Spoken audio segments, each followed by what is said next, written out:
अस्सलामुअलैकुम जी, कैसे हैं आप लोग। तो आप देख रहे हैं हमारा YouTube channel cooking with Meera style. तो आज हमारे किचन में बहुत ही मज़ेदार सी रेसिपी बन रही है जो कि हम बना रहे हैं बकरा ईद स्पेशल के लिए। बहुत ही मज़ेदार सी बीफ वाइट कढ़ाई बन के रेडी होगी, झटपट से रेडी हो जाएगी, खाने में बहुत ही ज़्यादा मज़े की बनेगी। बिल्कुल रेस्टोरेंट स्टाइल की कढ़ाई बन के रेडी होगी। आपको बाहर से खाने की ज़रूरत नहीं होगी, आप घर में बनाएंगे और बार बार बनाएंगे, इतने मज़ेदार सी ये कढ़ाई बन के रेडी होगी। आप दावत वगैरह में भी बना सकते हैं, आप बीफ और चिकन से भी बना सकते हैं। तो बहुत ही मज़ेदार सी रेसिपी स्टार्ट करते हैं। सबसे पहले हमने ले लिया है हाफ़ केजी ले लिया है बोनलेस बीफ। इसमें हड्डी नहीं है, आप चाहें तो हड्डी वाला भी ले सकते हैं और मटन भी ले सकते हैं, चिकन भी ले सकते हैं। तो ये देखिए, इसको मैंने वॉश कर लिया था अच्छे से। मैं इसको कुकर में बना के रेडी करूँगी, आप पतीली में भी बना सकते हैं। तो चलिए रेसिपी स्टार्ट कर लेते हैं। हमने ले लिया है हाफ़ केजी बीफ या मटन ले लीजिए आप। इसके कुकर में डाल दीजिए 1 खाने का चमचा डाल दिया था मैंने लहसुन अदरक का पेस्ट, आधा चाय का चमचा डाल दिया था नमक और 1/3 कप डाल दिया है ऑयल। और इसके साथ ही हम डाल देंगे 2 कप पानी, बिल्कुल परफेक्ट मेजरमेंट रहेगी। ये 2 कप पानी डालने के बाद आप अच्छे से मिक्सिंग कर लीजिए और इसको कवर करके रख दीजिए कुकर को गोश्त गलाने के लिए। तकरीबन 20 से 25 मिनट में हमारा गोश्त गल के रेडी हो जाएगा और ये बहुत अच्छे से गल जाता है 20 से 25 मिनट के अंदर। आधे घंटे में ये हमारी रेसिपी बनके डन हो जाएगी। तो आप चाहें तो पतीली में भी बना सकते हैं, मेरे पास कुकर मौजूद है तो मैं इसी में बना लूँगी। देखिए मैंने कवर कर दिया है और इसको रख देंगे 20 से 25 मिनट के लिए।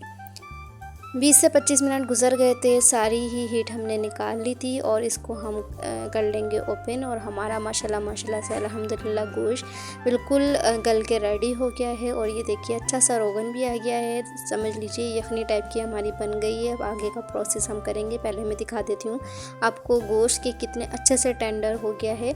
मैं कट करके दिखा देती हूँ। ये देखिए बहुत अच्छे से ये टेंडर हो जाता है कुकर में और जल्दी से झटपट से बन जाती है आपकी रेसिपी। कोई मेहमान आए या आपको जल्दी से कोई रेसिपी बनानी हो तो कुकर में बना लीजिए, बहुत जल्दी से बन के रेडी हो जाते हैं। तो ये देखिए अब हम इसे कर लेंगे शिफ्ट एक पैन में। सारी ही यखनी देखिए मैं कढ़ाई में डाल रही हूँ। कढ़ाई या पैन किसी चीज़ में भी आप इसे शिफ्ट कर सकते हैं। और एक मोटी हरी मिर्ची जो है वो कट करके डाल दी है, बड़ी सी हरी मिर्ची तभी मैंने एक ले ली। अब इसको हम पानी जो है ना इसका ड्राई कर लेंगे, तकरीबन हाफ़ कर लेंगे। अगर आपको ग्रेवी वाला रखना है तो ऐसे ही प्रोसेस कर लीजिएगा, वरना आप हाफ़ कर दीजिएगा अगर आपको भुनी भुनी सी कढ़ाई चाहिए बिल्कुल रेस्टोरेंट स्टाइल। अब हम कुछ स्पाइसेस ऐड करेंगे। हमने लिया है भुने कूटे धनिया आधा खाने का चमचा, आधा चाय का चमचा काली मिर्च का पाउडर, कुटा हुआ ज़ीरा आधा चाय का चमचा और साथ ही हम डाल देंगे वाइट पेपर, ये हम डाल देंगे 1/4 टीस्पून। अचार गोश्त मसाला डाल देंगे 1 टीस्पून, 1 चाय का चमचा। ये डालने के बाद हम अच्छे से फ्राई कर लेंगे सारे ही मसालों को 2 से 3 मिनट के लिए। बहुत ज़्यादा फ्राइंग नहीं करना है, झटपट से रेडी हो जाती है। सिर्फ़ और सिर्फ गोश्त गलाने में टाइम लगता है। अब ये सारा प्रोसेस 5 से 7 मिनट में हो जाएगा और आपकी कढ़ाई हो जाएगी डन। तो ये देखिए इतना भुनना है कि ऑयल ऊपर आ जाए, सेपरेट हो जाए और हमारा मसाला अच्छे से 2 से 3 मिनट में भुन जाए। अब हम इसमें ऐड कर देंगे 1/3 कप डाल देंगे दही। दही को हमने बहुत अच्छे से फेंट लेना है और खट्टा दही नहीं होना चाहिए, वरना कढ़ाई आपकी हो जाएगी ख़राब। दही डालने के बाद हम जस्ट 4 से 5 मिनट मिक्स करेंगे। बहुत ज़्यादा नहीं भूनना है क्योंकि हमने ग्रेवी जो है वो बहुत ज़्यादा ड्राई नहीं करनी है। अगर लिक्विड सी ग्रेवी रखनी है आपने तो बहुत ज़्यादा इसे नहीं भूनना है और टेस्ट भी बड़े मज़ेदार सा आता है। कम भूनिएगा आप दही को, बिल्कुल पानी उसका सुखा नहीं दीजिएगा। तो ये देखिए ऑयल ऊपर आ गया है, दही हमारा अच्छे से मिक्स हो चुका है मसालों और गोश्त के अंदर। अब लास्ट में हम इसमें ऐड कर देंगे क्रीम।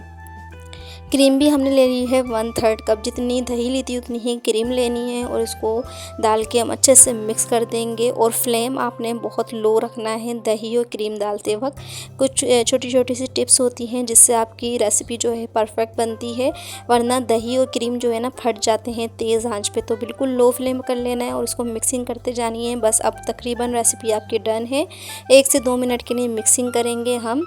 और ये देखिए कितने अच्छे से मिक्सिंग हो गई है। ऊपर से डालेंगे लेंगे 4 से 5 हरी मिर्चें, इसको बीच में से कट कर लीजिएगा और मिक्स करने के बाद दम पे रखेंगे 2 मिनट के लिए जस्ट। और हमारी कढ़ाई मज़ेदार सी बिल्कुल रेडी है, बहुत ही झटपट से बन के रेडी हो जाती है। और टेस्ट तो इसका इतना कोई मज़े का था कि आप लोग एक बार अगर ट्राई करेंगे ना तो ये बार बार बनाएंगे। और मेरे कहने से एक बार तो ज़रूर ट्राई कीजिएगा ये रेसिपी, बहुत ही मज़ेदार सी रेसिपी है। तो ये देखिए इसका लुक कितना खूबसूरत सा है, खाने में इतनी ही ज़्यादा मज़े की थी जितनी लुक वाइज ये मज़ेदार सी लग रही है। बिल्कुल जिस तरीके से आप रेस्टोरेंट में जाके खाते हैं बिल्कुल वैसी ही कढ़ाई बन के रेडी हुई है। ऊपर से गार्निश कर देंगे हरे धनिए और जूलियन कटिंग अदरक से। इसको कर लेंगे डिश आउट प्लेटर में। बहुत ही टेस्टी और मज़ेदार सी झटपट से बनने वाली हमारी वाइट कढ़ाई बिल्कुल रेडी है। ईद स्पेशल के लिए ये रेसिपी ख़ास तौर पे बनाई है, तो ये रेसिपी ज़रूर ट्राई कीजिएगा। फ्रेंड्स, अगर आप मेरे चैनल पे न्यू हैं और मेरी वीडियो पहली बार देख रहे हैं तो मेरे चैनल को सब्सक्राइब और वीडियो को लाइक भी ज़रूर करके जाइएगा। माशाल्लाह माशाल्लाह से अल्हम्दुलिल्लाह बहुत ही मज़ेदार सी हमारी वाइट कढ़ाई बन के रेडी है। टेस्ट में बहुत ज़्यादा मज़े की और लुक वाइज भी बहुत ज़्यादा खूबसूरत सी। हम इसे टेस्ट करके भी बताएंगे, बहुत ही टेस्टी सी कढ़ाई है ये। आप इसे सर्व कर सकते हैं चपाती, नान या पराठे से, बहुत ही मज़ेदार सी लगती है ये।